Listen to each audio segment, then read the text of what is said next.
Hello friends, Namaskar. Dr. Usha Ram again with you.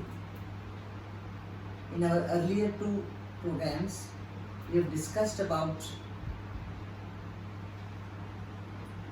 lockdown period, how to look after oneself, to make the whole house happy, contented, caring, sharing, love, affection, in whichever way we could do.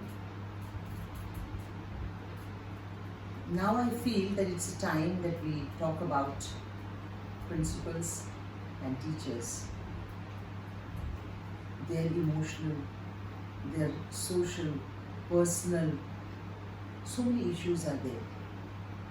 From principal's point of view or from any educator's point of view, the school is ready to welcome the children. Classrooms are arranged properly, bookshop, uniform shop, everybody is waiting. All looking forward to have children coming into the school and see a happy environment all over. And suddenly, the principal comes to know about the lockdown. She is herself so anxious. She is so disturbed herself. You know, she has to succumb to that anxiety, to that turmoil that she is going through in her mind, the anxiousness, anxiety, what to do, how to do, or become a leader, accept the challenge. And because all the teachers, all the parents, the management, everybody is looking at them, the principal becomes the focus. What is next? What will we do? So it is for her to come out of it because she knows she has to get everything reinvented. It is like bring out the old and bring in the new. Forget about whatever we know and then start fresh. Not that we are not aware of technology. It's there.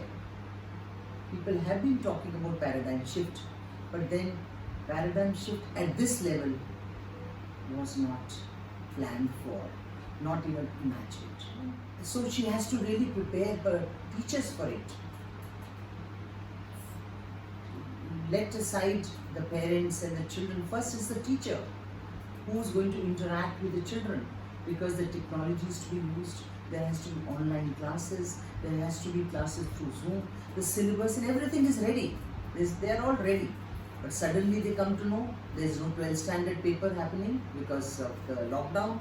The papers which have been already completed by children, they have not been corrected. 10th standard, the result cannot be taken out because it's not. So imagine what she's going through in her mind, and there are bombardment of questions and questions and questions that parents are asking, the teachers are asking, the management is asking. She doesn't have any reply because it's all for the first time. It's for the first time all this is happening. Looking at it from the teacher's point of view, for them it's a generation which will be remembered for this paradigm shift which we have been talking about for quite some time. Now for them, they have to reinvent. They have gone through, they're all professionals, they have done their B.Ed, they have done their early childhood education, they have done so much. They have been trained to look after children. But what kind of training they have got? That training has no meaning today. They were never taught how to look after technology-wise to prepare the lessons and face the children. They are used to blackboard, face to face. That is not there. Now it's so difficult for teachers also. Either they have to swim or they have to drown. So nobody would like to get drowned. So they all would like to swim. And imagine the problems at home also for them. Teachers, their own emotional problem, family problem.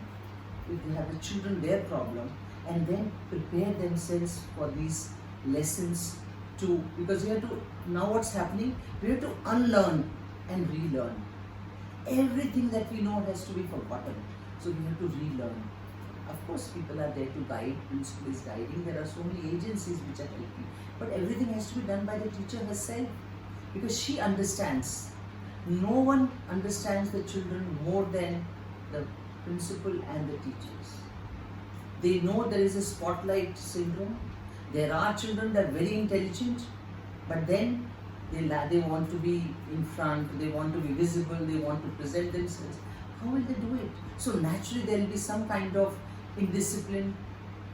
We have been talking about indiscipline in the corridors, in the classrooms. Now there will be, it's a cyber, influence, where in the chat rooms they can do anything. They can have a different name and they can create any kind of confusion.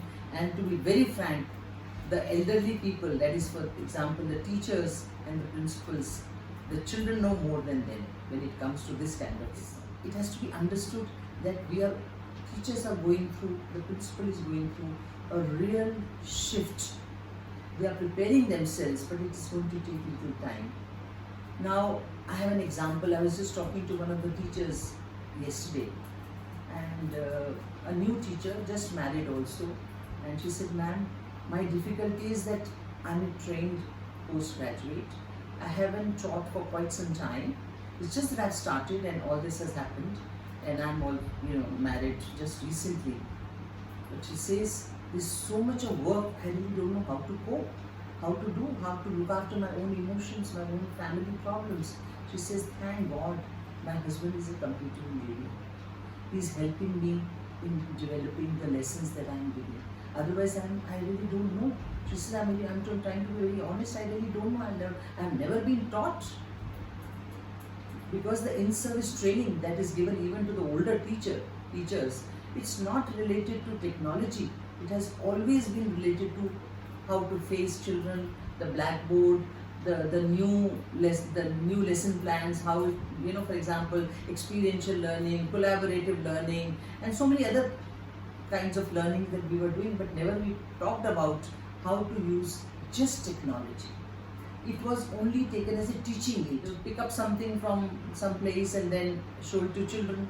But now you have to teach them a lesson. It has to be your own curriculum, your own. So they have to plan out. The planning of their lesson is different. How to carry yourself, how to, to some extent for smaller kids, they even don't know the teacher. The teacher is trying to introduce herself. And the children, they don't know her. In case of senior children, they still understand. But then they all have those problems. So the problems are not only of the parents, family members, but of the principal, of the teachers, and everybody around. Because it's a new thing. Nobody expected this kind of lockdown. And to what extent it's going to go, we don't know. Now, children are actually teaching. Clean your house, do this, see this COVID is there, be very careful, don't do this, don't do, Corona is there, COVID-19 is there. So children are knowing those new words which were not there at all. But then, that's a human nature. You have to get used to the things which are happening and accept it. But it takes time. It will not happen overnight. It will take slow and steady. As I said, undo and then redo. Relearn the whole thing. All processes have to be learned all over again. I hope, friends, parents, we all share these anxieties of each other, and then we all have to move together as a family. Thank you.